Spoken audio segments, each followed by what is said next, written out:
47장의 두 번째 강의 전반부에 대한 풀이입니다. 자, 불출호 지천하, 불유유 견천도, 그 다음에 기출미원 기지미소 여기까지입니다. 그래서 앞 시간에 대강의 내용을 말씀을 드렸죠. 그러니까 좀 부드럽게 진행할 수 있겠습니다. 불출호 지천하. 성인은 지게문을 나서지 않고 천하를 알며 창문을 내다보지 않고 하늘의 도를 본다. 지게문을 나선다. 우선 이제 첫 문장을 보겠습니다. 불출호. 그래서 이제 요 그림은 11장에서 착호상이 위실 할 때 요 그림 제시한 적이 있었죠. 지금까지 몇 번 제시를 했죠. 그래서 이제 다시 요 그림을 보면 이 자아를 상징한다. 그래서 호라는 것은 지게문은 요 문이죠. 이 문을 열고 밖으로 나간다. 성인은 나서지 않는다. 그래서 불출호라고 하는 것은 여기 현지우연을 말하죠. 현인데 현은 살아있는 실체죠. 무의 운동을 통해서 점점 자아의 신적 자의 깨달음이 점점 이제 강화되고 깊어지는 것이죠. 완성된다 이렇게 볼 수 있겠죠. 현지우연의 운동을 일으키고 있다. 그러니까 이것은 다시 말해서 현과 사사로움은 거짓자아니까 사사로움은요 양립할 수 없죠. 그래서 사사로움의 유혹을 이겨내고 있다 이런 얘기입니다. 그러기 때문에 천하를 안다 이런 얘기입니다. 천하를 안다고 하는 것은 물론 천하에 대한 어떤 뭐 사회과학, 인문과학적 지식을 갖는다는 뜻이 아니고 이 승명을 가리키죠. 천하가 어떤 것인지를 안다. 사실 말해서 천하는 여기 29장에서는 천하 신기 할 때 이것은 뭡니까? 모든 사람은 신적 본성을 지니고 있다라는 것을 안다 이런 얘기죠. 내가 신적 본성을 지니고 있기 때문에 이것을 아는 것이죠. 그러면 이 천하 신기라고 하는 것은 모든 사람은 그런 신적 본성이 있다라고 하는 것을 안다라는 것이 아니죠. 그거에 그치는 것이 아니라 그것은 바로 사랑의 충동을 내포하는 것입니다. 그래서 이 모든 사람이 그 신적 본성을 발휘하기를 원한다. 그러니까 다시 바꿔 말하면은 도를 실천하기를 권유한다. 왜냐하면 신적 본성을 발휘하기 위해서는 도를 실천해야만 하니까 이런 얘기입니다. 그러니까 승명은 실천적인 지혜예요. 그래서 승명은 반드시 무의라는 그런 활동으로 나타나는 것입니다. 무의의 애민치국이죠. 그래서 불출호 지천하는 무의의 애민치국입니다. 그래서 이제 여기 집대상 천하왕 뭐 그런 얘기가 많이 있었죠. 앞에. 그러나 이제 대표적인 걸 보면은 집대상이다라고 하는 것이 바로 지천하입니다. 왜냐? 집대상이라고 하는 것은 유의 전체성이죠. 대상은 상은 그것은 그것을 낳고 있죠. 성인은 다시 말해서 성인은 미와 추 선과학을 모두 포용하고 있다. 나와 천하와 만물의 모든 것을 포용하고 있죠. 그것은 다시 말해서 인생이 아름답다. 왜냐하면 사랑하기 때문에 아름다운 것입니다. 인생은 내가 살아있으며 모든 사람을 언제 어디서나 사랑하기 때문에 그렇기 때문에 인생은 아름답다. 이것이 바로 집대상이라는 의미입니다. 천하를 안다는 것은 내가 모든 사람을 사랑할 줄 안다 이런 얘기예요. 그렇기 때문에 천하왕 천하는 왕은 말처럼 아주 경쾌하게 달리는 것입니다. 말이 생명으로 약동한다. 다시 말해서 성인의 사랑과 천하 백성의 신적 본성이 서로 호응하고 있다 이런 것입니다. 이미 물론 세상에는 성인들이 많지 않죠. 도를 실천하는 사람이 성인을 알아보는 사람이 많지 않더라도 이미 어떤 신적 본성에 호소하고 있기 때문에 이미 생명이 이미 거기서 싹트고 있다라는 것을 말하고 있는 것입니다. 이런 얘기예요. 그래서 불출호 지천하라고 하는 것은 이미 애민치국을 잘 실천하고 있다. 이것을 말하고 있는 거예요. 자, 그 다음에는 천하를 안다는 것은 어떤 지식을 말하는 것이 아니다. 그것을 넘어서는 어떤 깨달음, 승명, 그렇죠. 어떤 천하가 무엇인지 꿰뚫어보는 지혜라는 것이죠. 이런 것입니다. 꿰뚫어본다는 것은 어떤 지식이 아니에요. 언제 어디서나 모든 사람을 사랑하는 실천적 지혜이다. 이런 얘기예요. 다시 말씀드리면 승명은 지혜의 측면, 무의는 활동의 측면을 강조해서 말한 것이죠. 예.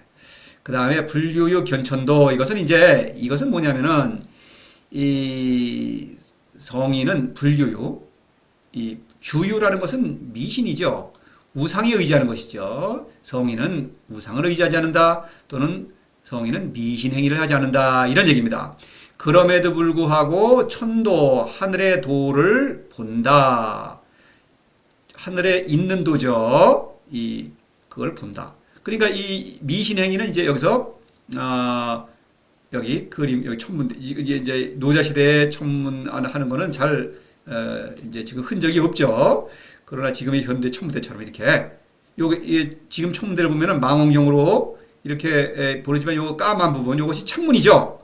그러니까 옛날에 어떤 점성 어떤 별자리를 본다고 할 때 현대와 같은 그런 망원경은 없죠. 그러니까 육안으로 보죠. 그러면은 이 별자리라는 걸 이게 보면 지금 별자리를 우리가 알고 있죠. 그러나 별을 나가 보면은 뭐 너무나 별이 많죠. 사방 둘러봐도 거의 비슷하죠. 그리고 이게 하루에 따라서도 어떤 바뀌죠. 별자리의 그 위치가 상대적 위치는 바뀌지 않습니다. 그러나 그 어떤 모양이 바뀌죠. 왜냐하면은 지구가 자전을 하고 황도면과 지구가 기울기가 있죠. 3.5도인가요? 어떻게 기울으니까 그 변화가 있죠.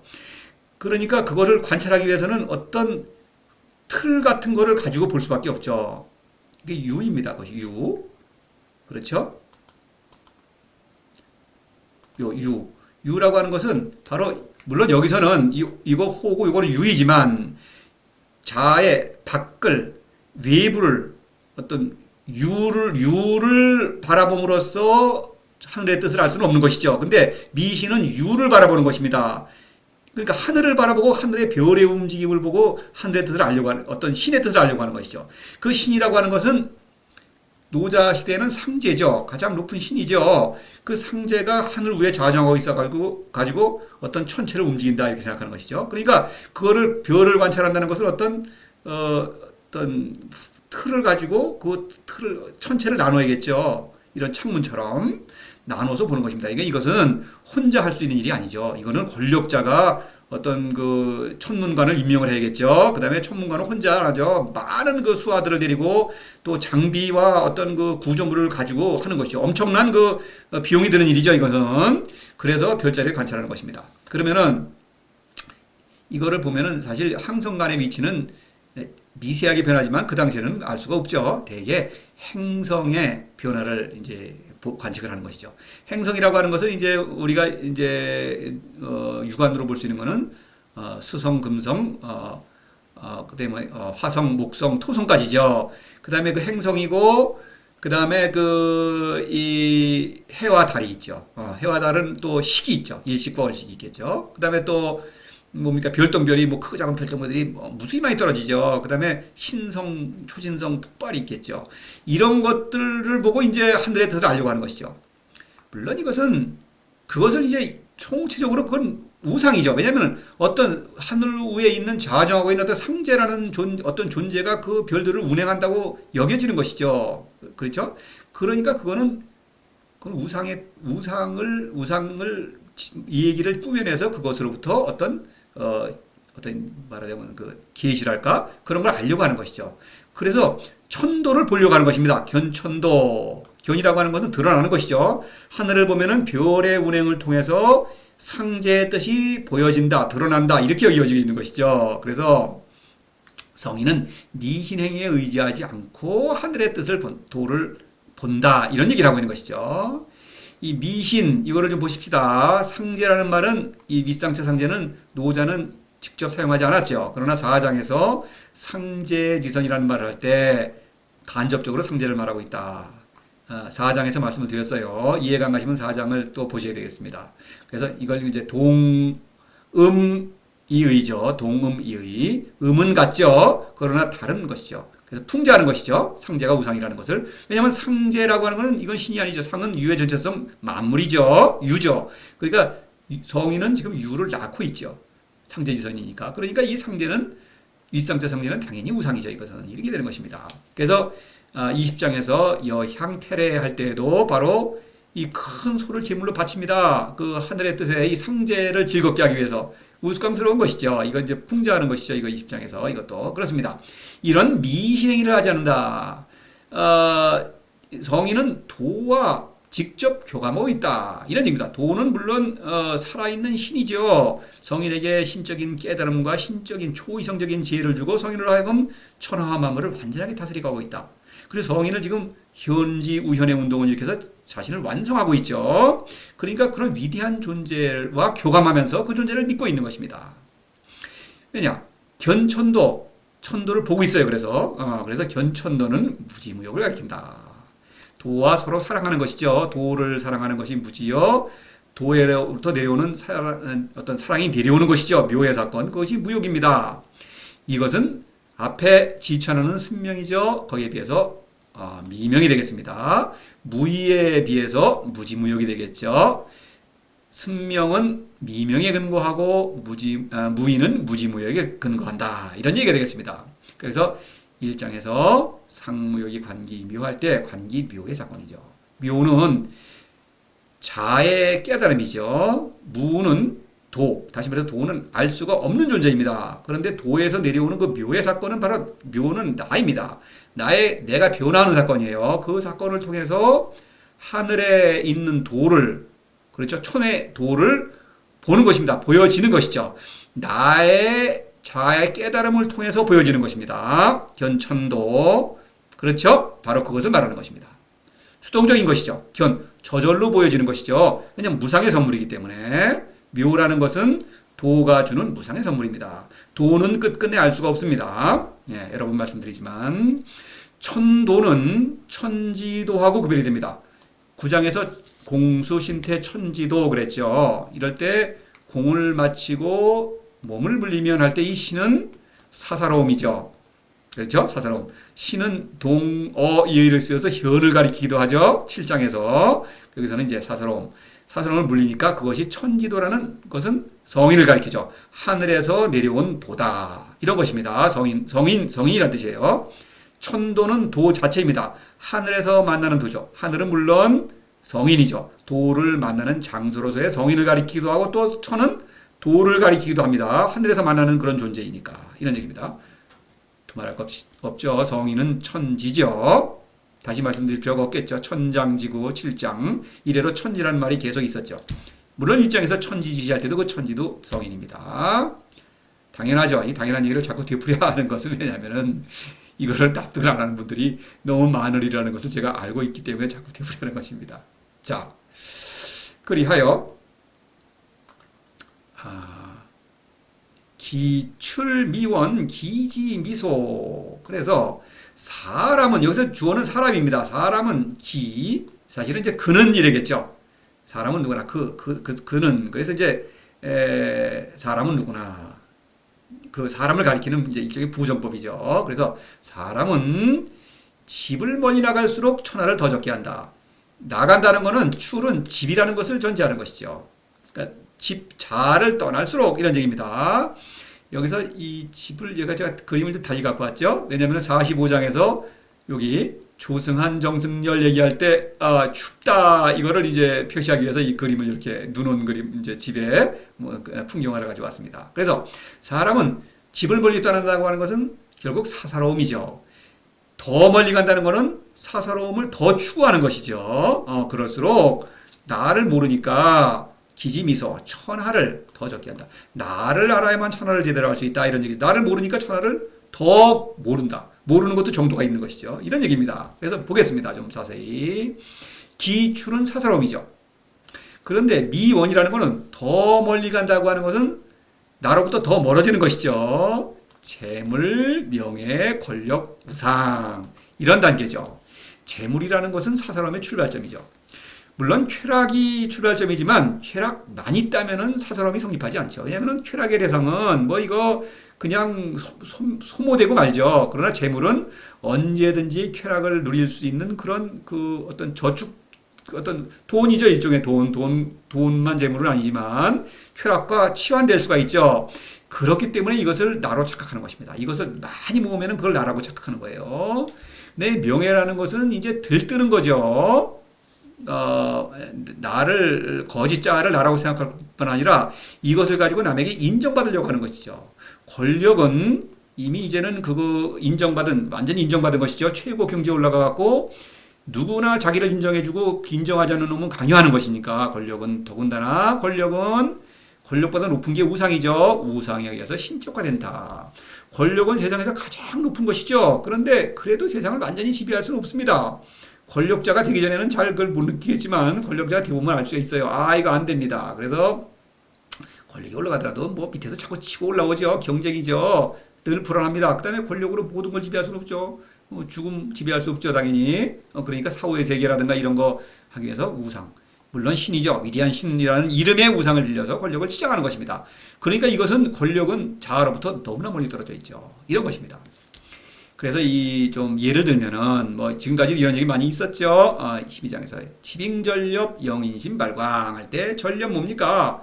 말 다니면서 사냥하는 거. 이거 귀족들 왕의 최고 권력자들이 노는 그 사교 모임이죠. 인심 마음이 들떠서 미쳤다. 제정신이 아니다 이거죠. 그런데 권력자는 제정신이 아닌 것을 신으로 어떤 신으로 포장하고 있기 때문에 이것은 고집이 더 세지는 것입니다.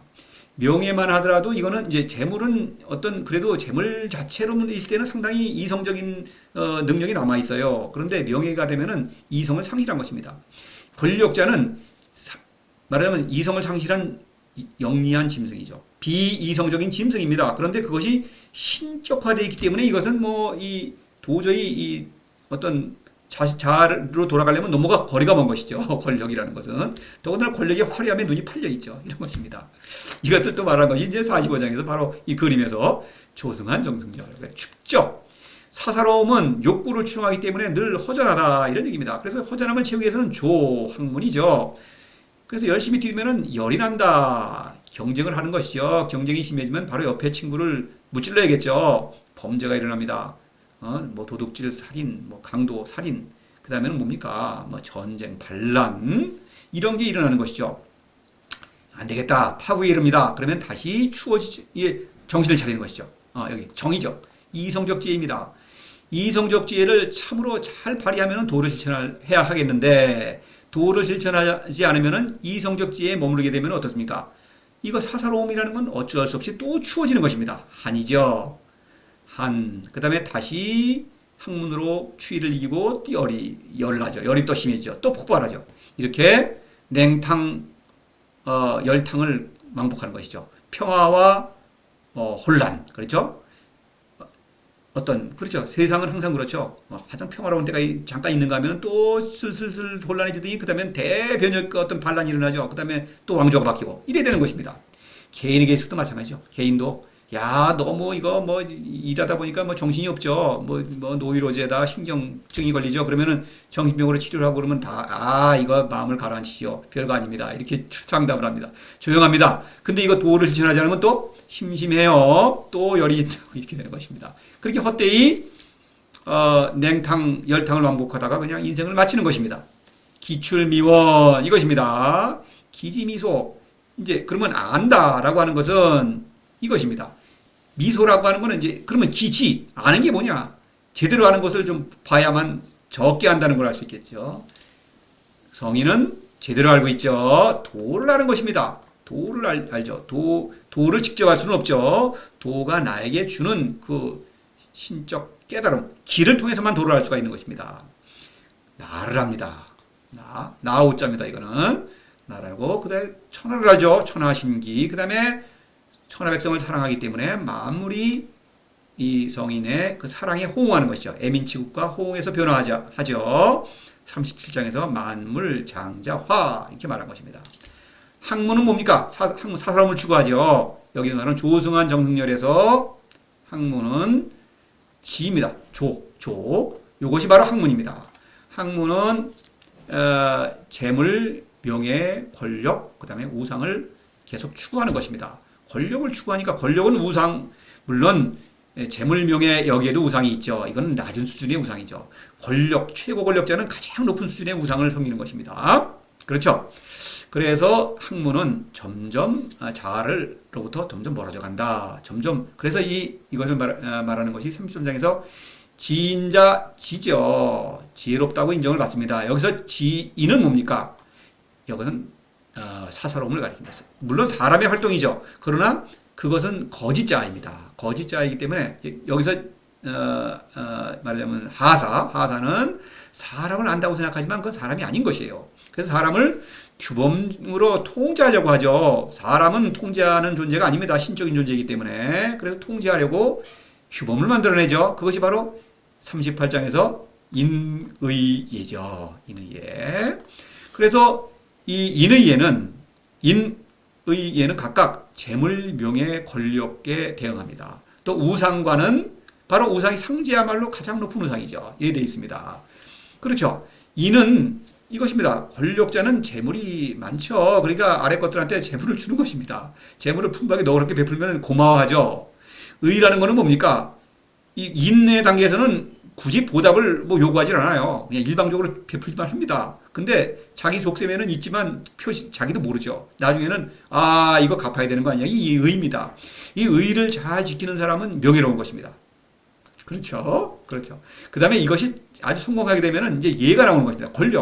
권력자는 자신을 아주 낮추죠. 그러면 아랫사람은 더 낮춰야 되죠. 그러니까 서로 낮추면서 겸양하는 것입니다. 그러니까 자발적으로 복종하는 거예요, 이거는. 이렇게 되는 것입니다. 그래서 이것은 예를 지키게 되면 사람은 짐승과 다르다. 이거 예는 신적인 행동이죠. 이래서 사람이 아주 격조가 높아지는 것입니다. 그러나 이것은 사실은 비이성적인 짐승인 것입니다. 신격화된 짐승. 이건 아주 어리석은 것이죠. 바로 이것을 지향해 주는 것이 상제죠. 이런 것입니다. 그러니까 멀리 갈수록 더 사람을 적게 한다. 사람을 적게 하니까 천하를 적게 하는 것이죠. 천하는 사람들이 모여 사는 곳이죠. 근데 사람이 모여 사는 이거는 영리한 짐승들이 서로 아기다툼하는 그런 각주장이다. 이렇게 되는 것이죠. 점점 모르게 된다. 이런 얘기가 되는 것입니다. 자, 그리하여 이제 지금까지 이렇죠. 성인의 어떤 승명과 미명이죠. 그 다음에 애민치국을 말했고 하사의 어리석음이죠. 그걸 말했습니다. 그 다음에 이제 다음 단락에서는 후반부에서는 성인이 하는 그 훌륭한 애민치국의 활동을 다시 한번 설명하고 있습니다. 성인의 풍모죠. 성인이 하는 일을 더 이제 상세히 말하고 있습니다. 부연해서 상세히라기보다는